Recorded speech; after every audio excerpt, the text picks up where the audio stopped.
Donc, merci Francine. Effectivement, je suis historienne et historienne des féminismes. Et pour moi, c'est inséparable d'être historienne des antiféminismes. Il y a une relation entre les deux qu'il faut toujours chercher à saisir. Et depuis longtemps, j'essaie de le faire, puisque Un siècle d'antiféminisme, c'est un colloque et des journées d'études qui avaient eu lieu à Angers en 1996, 97, 98. Le livre est sorti en 99.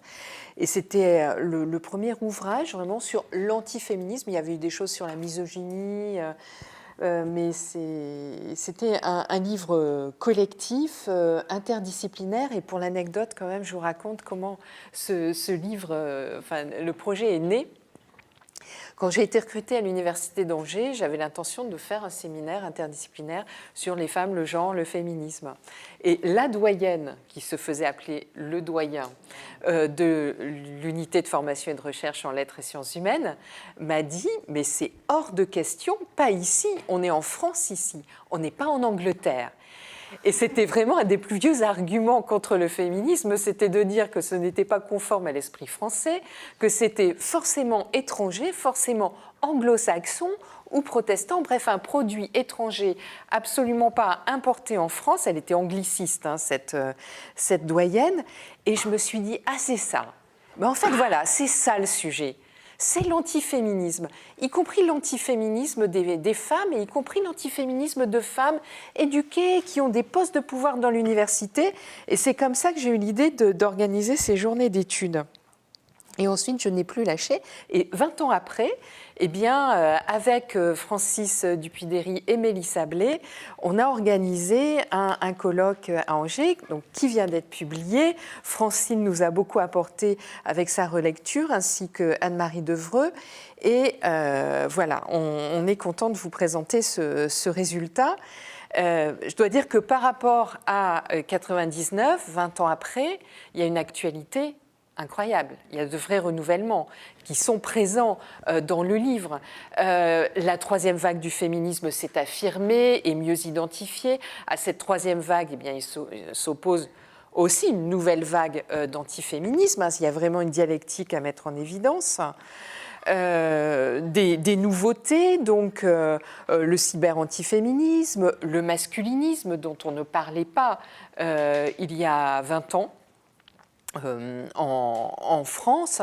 Aujourd'hui, signe des temps, j'ai un étudiant il y a un an qui suit mon cours de L3 sur l'histoire du corps, qui vient me dire à la fin de mon cours sur l'histoire du viol, « Madame, votre cours, c'est pas possible, vous êtes partiale ». Je dis « Ah bon, mais qu'est-ce qui vous a choqué dans mon cours ?» Eh bien, c'était que je ne parle pas du viol des hommes par des femmes. Donc le désir de s'y maîtriser va jusque-là, jusqu'à l'aberration statistique. Et il m'a passé ensuite un film que j'étais censée voir, The Red Pill. Donc qu'un étudiant, voilà, un jeune étudiant dans une ville comme Angers, plutôt tranquille, voilà, soit déjà pénétré de toutes ces idées, ça montre une circulation internationale et une vigueur de ces idées-là qui sont inquiétants. Sans parler du terrorisme antiféministe, qui est une réalité nouvelle. Les femmes antiféministes, c'est pas nouveau, mais j'espère qu'on leur a réservé la place qu'elles méritent dans le livre. Et puis déjà avec Héloïse, on en a eu un très bon aperçu. L'intersectionnalité des haines, ça me semble être plus que jamais, ça n'est pas nouveau, quelque chose à mettre en évidence. Comment fonctionnent ensemble les discours de haine, même quand ils ne se prétendent pas comme tels, haineux. La pseudo-crise de la masculinité dont on entend parler depuis longtemps, depuis le 19e siècle. Francis Dupuy-Derry, dans un livre récent, lui a fait un sort. Donc voilà un renouvellement historiographique. On ne pourra plus dire, pour expliquer des flambées antiféministes, ah oui, mais vous savez, il y a quand même cette crise de la masculinité. Faut comprendre, les hommes, ils sont déstabilisés face à ces femmes plus fortes qui ont gagné des droits. Bon, c'est la débandade du côté des hommes, faut les comprendre. Voilà, on a avancé. Et puis un intérêt aussi pour le contre-mouvement. Comment les féministes réagissent-elles à ces attaques? Alors, c'était intéressant d'entendre tout à l'heure Diane Lamoureux parler du conservatisme, parce que moi, je vais vous amener encore plus à droite, du côté réactionnaire, vraiment du côté contre-révolutionnaire. Diane parlait de socle de l'antiféminisme, alors je vais parler de noyau dur. Pour moi, le noyau dur idéologique de l'antiféminisme, on le trouve vraiment dans les courants contre-révolutionnaires. Donc, il faut remonter à la contre-révolution de 1789 et à des évolutions sur lesquelles j'ai absolument pas le temps de revenir aujourd'hui. L'histoire des droites, parmi cette histoire des droites qui avait été écrite par René Raymond, il y a ce courant contre-révolutionnaire dans lequel qui va donner l'extrême droite nationaliste à partir de la fin du XIXe siècle. Et c'est là qu'on va trouver les discours les plus antiféministes. Ensuite, il y a des renouvellements dans les années 30 avec les nouveaux courants d'extrême droite, fascistes, nazis. Là aussi, on va trouver un noyau dur d'antiféminisme extrême, assumé, théorisé. Alors, par rapport à ces courants, on peut se demander donc quels sont leurs arguments, le quoi, quels sont leurs moyens d'action, le comment. Tant de choses à dire sur le comment qu'on oublie souvent. Sur l'antiféminisme, on a tendance à se focaliser sur les arguments ou les revendications. Mais regardez le répertoire d'action, c'est tout aussi important. Ce n'est pas seulement un mouvement de pensée, c'est aussi un mouvement d'action. Qui sont ces antiféministes et quand ?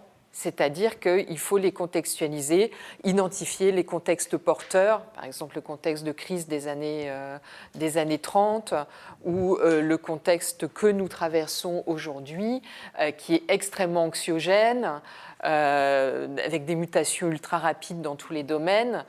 C'est évident que là, ça va favoriser des courants qui ont des propositions telles que celles des antiféministes.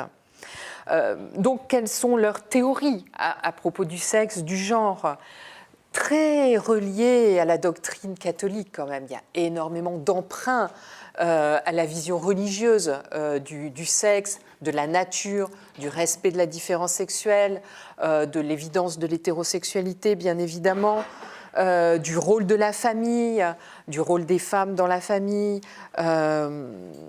Bon, là, il y a vraiment quelque chose, je vais insister sur les permanences, quelque chose qu'on retrouve jusqu'à nos jours, qui est issu d'une pensée religieuse, qui est plus que jamais droitière, du côté catholique, depuis quelques années. Dans le livre, par exemple, un article cite une phrase tenue par le discours pontifical qui assimile le féminisme au nazisme, qui met un signe égal. Donc, ne prenons pas... Enfin, on pourrait parler de la pensée religieuse au XIXe, mais voilà, ça reste vraiment très, très actuel, plus que jamais. Un de mes intérêts comme historienne, c'est d'essayer de montrer en fait ce qui, dans le discours présent, plonge ses racines dans le passé. J'ai par exemple fait dans un autre livre une comparaison entre Éric Zemmour, je ne sais pas si vous connaissez, Éric Zemmour, très médiatisé en France, qui joue beaucoup sur des arguments historiques, sur la notion de décadence, comme au XIXe siècle en fait, et c'est très facile de prendre un auteur connu antiféministe de la première vague comme Théodore Joran, de comparer avec Éric Zemmour et de montrer que vraiment il n'y a quasiment pas de renouvellement, même si les auteurs les plus anciens ne sont pas cités. Et par rapport à cet antiféminisme réactionnaire-là, qui voit le fil de l'histoire comme une décadence, une prise de pouvoir par les femmes et une dévirilisation des hommes, je retiens une idée qu'on ne trouve pas encore beaucoup, mais voilà, je la mets en circulation. Et je l'emprunte à un auteur que j'adore, Jean Finot, qui a écrit « Problèmes et préjugés des sexes » en 1912. Et il explique la force de l'antiféminisme par la force de la pensée pessimiste. Pour lui, le féminisme, c'est une pensée du progrès, une pensée optimiste. Donc, il invite à s'appuyer sur les philosophes qui valorisent l'optimisme, tandis que les auteurs qui se lamentent sur la décadence sont comme par hasard ceux aussi qui vont dire que l'égalité est impossible et qu'elle est négative pour la société, pour les femmes elles-mêmes, pour les hommes, pour les enfants, etc. Donc voilà un fil conducteur assez intéressant. Il y a un autre fil conducteur, c'est l'humour, et sous la forme particulière en France de la gauloiserie. Un mot intéressant qui est inventé d'ailleurs quasiment en même temps que le terme féministe. Donc cet humour à la française qui va spécialement jouer sur la sexualisation. Et c'est ce qui m'a frappée dans Minute, parce que pour vous, j'ai lu Minute. Et 1500 articles en fait parus dans les 25 dernières années de ce journal d'extrême droite, Minute, qui commence à paraître en 1962. Mais l'idée, c'était de voir comment dans les 25 dernières années, ce journal emblématique de l'extrême droite française réagissait au renouvellement du féminisme. Donc les 25 dernières années, ce qui représente 1500 articles à peu près consacrés aux femmes, aux genres, aux sexualités. Alors aux sexualités, très important parce qu'on voit que la flambée des articles se situe au moment des manifestations contre le mariage pour tous. Là, il y a vraiment une explosion d'articles. Mais je ne me suis pas limitée à ça, mais c'est une preuve supplémentaire que les questions de femmes, de genre, d'égalité des sexes, elles sont complètement reliées aussi aux acquis récents en matière de droits LGBT. Que vous dire sur ce sujet? Il y a donc à périodiser sur ces 25 ans. On voit dans l'histogramme des pics de réactions antiféministes, à analyser aussi sous la forme de la recherche du buzz. Pour un journal qui est en perte de vitesse, provoqué en allant jusqu'au procès, parce qu'à partir de la loi de 2004, la diffamation et les injures à caractère sexiste, homophobe sont clairement réprimées jusqu'à de possibles peines de prison, en tout cas de très grosses amendes. Et le journal, plusieurs fois, va aller jusque-là, mais presque, je pense, sciemment, pour faire le buzz sur les questions dites de société, dans lesquelles on trouve en permanence les questions liées aux femmes et à l'homosexualité, et aujourd'hui aux questions trans. Donc il y a cet aspect-là. Sinon, on a à l'état pur, en lisant Minute, le fonctionnement de l'intersectionnalité des haines. Un exemple, les très mauvais traitements infligés à Christiane Taubira quand elle est ministre de la Justice. Donc Christiane Taubira, femme noire, ministre de la Justice et ayant défendu le projet de loi pour le mariage pour tous, on retrouve vraiment tous les motifs de haine incarnés en une seule personne, ou la ministre de la Parité, Najat Vallaud-Belkacem, qui est appelée la Marocaine. Donc le traitement des femmes racisées, il est tout particulier. On retrouve aussi de l'antisémitisme, mais exprimé d'une manière peut-être plus discrète, quoique. Simone Veil reste une grande figure de la détestation pour la loi qui porte son nom de 1975 autorisant l'interruption volontaire de grossesse. Et là, on retrouve le discours de l'extrême droite traditionnaliste catholique qui considère qu'elle est à l'origine d'un discours de mort et qui est comparé à l'Holocauste dans ce journal, mais comme dans toute cette partie-là de l'extrême droite. Les femmes politiques sont aussi Alors, il y a des féministes qui sont visées en tant que féministes, qui sont de véritables féministes. Mais il y a aussi toutes celles qui incarnent le féminisme un petit peu à l'issue de leur plein gré, sans l'avoir vraiment cherché. Par exemple, certaines femmes politiques qui bénéficient de la parité, parce que ces 25 dernières années incluent quand même un nouveau régime de visibilité pour les femmes dans la sphère publique. Avec la parité, il y a beaucoup plus de femmes au gouvernement. Donc il y a davantage d'objets de haine, alors qui se cristallisent sur certaines femmes, mais aussi sur certaines thématiques. Alors on voit monter aussi l'islamophobie, les LGBT-phobies associées à l'antiféminisme, je l'ai dit. Et au fond, il y a des surstigmatisations, hein, en fait. Mais rien de très nouveau. Par exemple, il y a un discours aussi sur les femmes puissantes. Hein, les femmes, mais ça aussi c'est vieux. C'est ça l'intérêt d'être historienne, c'est qu'on se dit... On trouve déjà ça au XIXe siècle, en fait. L'idée que les femmes ont déjà tout gagné, qu'elles ont pris le pouvoir, ce sont elles qui ont l'influence et qui mènent la société alors même qu'elles n'ont pas le droit de vote. Mais ce discours qui peut paraître aberrant, il convainc. Hein, les femmes n'ont pas le droit de vote, mais elles mènent tout. Voilà. Alors là, les femmes ont le droit de vote, elles ont la parité, donc elles ont vraiment beaucoup gagné, et elles ont gardé une influence aussi conjugale. Par exemple, j'ai trouvé aussi tout un discours sur les femmes d'eux. Hein, l'influence des femmes de présidents. Et là aussi, c'est tellement ancien. Ça remonte à l'Ancien Régime, à la critique de l'influence négative des maîtresses des rois ou des reines. Donc, un vieux motif misogyne. Voilà. Donc, les féministes attaquées en tant que telles. Alors, les femmes présentées comme victimes, il y en a dans ce journal, mais victimes de qui ? Pas de la domination masculine, mais victime d'elle-même, ou victime des Arabes, des musulmans, des Juifs. Alors l'affaire DSK, magnifique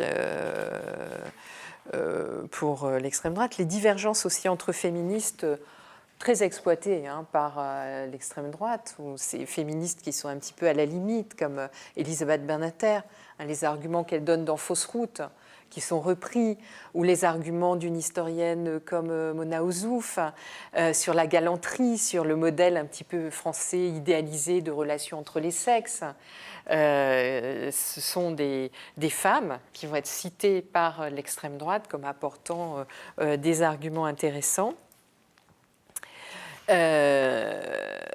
Voilà, et puis sur le comment lutter, eh bien, ça nous donne peut-être un petit peu plus d'espoir, là, parce que le journal est en perte de vitesse, c'est un combat sans chef, mais en même temps, il y a une certaine banalisation, en fait, de ce discours-là, mais voilà, des propositions qui ne sont pas forcément suivies. Un vocabulaire que le journal essaie d'imposer, mais sans que ça prenne vraiment. Voilà, donc je dirais que ce journal, il est vraiment en perte de vitesse. Il n'est plus le symbole qu'il a été dans le passé, mais ça reste intéressant pour cerner ce noyau dur de l'antiféminisme.